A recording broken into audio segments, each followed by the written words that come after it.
Woodrow Wilson was president, and powerful banking interests who had been trying for years finally achieved their long-term goal of a silent coup d'etat by taking control of the American government. The first thing they did to accomplish their takeover was convince Secretary of State Philander Knox to lie to the American people and tell them that the 16th Amendment, the income tax amendment, had been legally ratified by the states when it was not. The bankers knew that this tax would ultimately end up in their pockets. Because of this fraud, the American people were led to believe there was now a tax on their labor. Congress and the president are completely aware of this fraud, and it was even cited in a recent court case.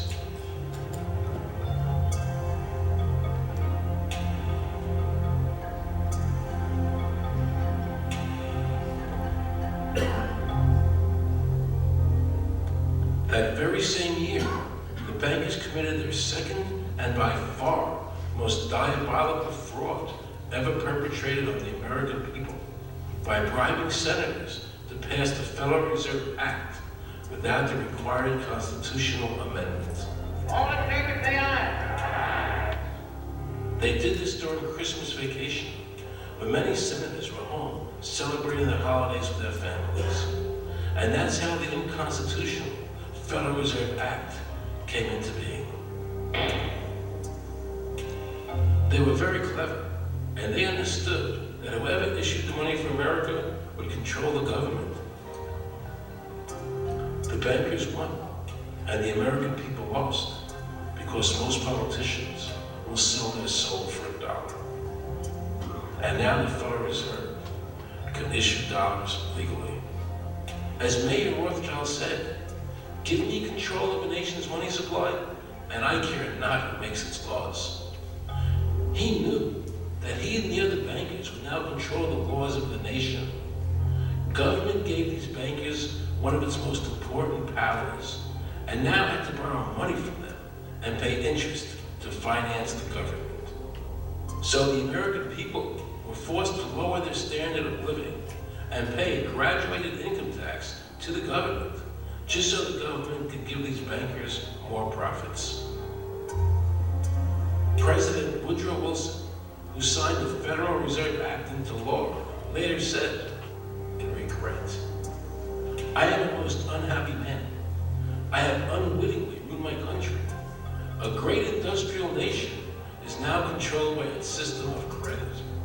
We are no longer governed by free opinion, no longer a government by conviction and the vote of the majority, but a government by the opinion and duress of a small group of dominant men." The Federal Reserve was created by Congress in 1913, and it was entrusted with the power. That's Darth Vader.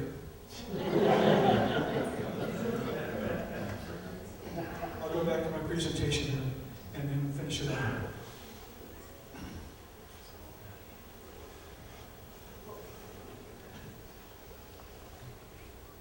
Thank you for your help. Thanks to the Fed's policies, our country is on the verge of a total economic collapse. That is an absolute fact. And every economic indicator you can look at is pointing to this. I mean, we have record unemployment, record foreclosure, record bankruptcy. We can go on and on, we can talk about bond prices, and we can get very technical. The bottom line is that the underpinnings of our American economy have been pulled out from underneath us, and the table is falling to the floor. But the bottom line today is I have a message of hope, because we can stop this. And I'll show you how in just a second. The first is we have to ask a question is, how did this happen? How did the strongest nation in the world become the weakest nation in the world in just a matter of decades? And can we stop it? The answer is yes. We have the time and we can stop this. Because we're going to answer these three questions. We're going to talk about the illusion of what we call money. We're going to talk about a perpetual, insoluble debt in a slavery system that we live in today. And lastly, we're going to talk about the Federal Reserve and what we're going to do to stop it. as was mentioned before, the war for independence was not fought over a tax on tea. It was fought to be free of the Bank of England and to prevent an economic crisis that they were precipitating by introducing a currency that was borrowed by the government to create debt with interest. Debt with interest called usury. And they knew, our founders knew, that usury is mathematically unstable because you can't create currency, put it out into the system, and it circulates round and round, and then extract that same debt back with interest.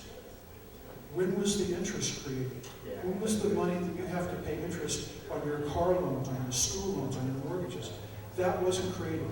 That gets extracted on top of the money that's owed back to the banks.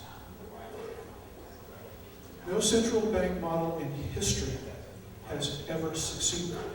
Not one. Every government in the world is collapsing. Greece, Italy, Ireland, Iceland, Portugal, go down the list. They're all collapsing. They all have central banks. The model is the governments borrow money from a private banking cartel with the addition of interest. It's simply unsustainable. It's unsustainable. We've had 3 central banks in our nation's history. Each time the bank was put into power, the economy started to collapse. And we've been on a long slide in the 3rd bank, which we call the United States Federal Reserve, since 1913. And our economic problems today are essentially the same that our founders saw.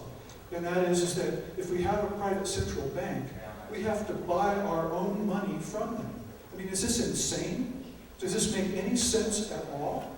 If you could have your own printer at home and print your own money, would you ever be in debt? Would you ever owe a penny? No. The Constitution gave America the right to print its own money. In 1913, through intimidation and fear and bribery and every other kind of skullduggery you can imagine, we the people gave that right away to a group of private bankers. The Federal Reserve is not federal. It has nothing to do with the government at all. It's a group of private bankers. And they are swindling us, stealing our wealth, and destroying our nation at the same time. We fought that battle against them once in 1776. We need to fight that battle again. We beat them then, and we can beat them now, and I'll show you how. But here's the fraud. The whole name Federal Reserve is an open deception.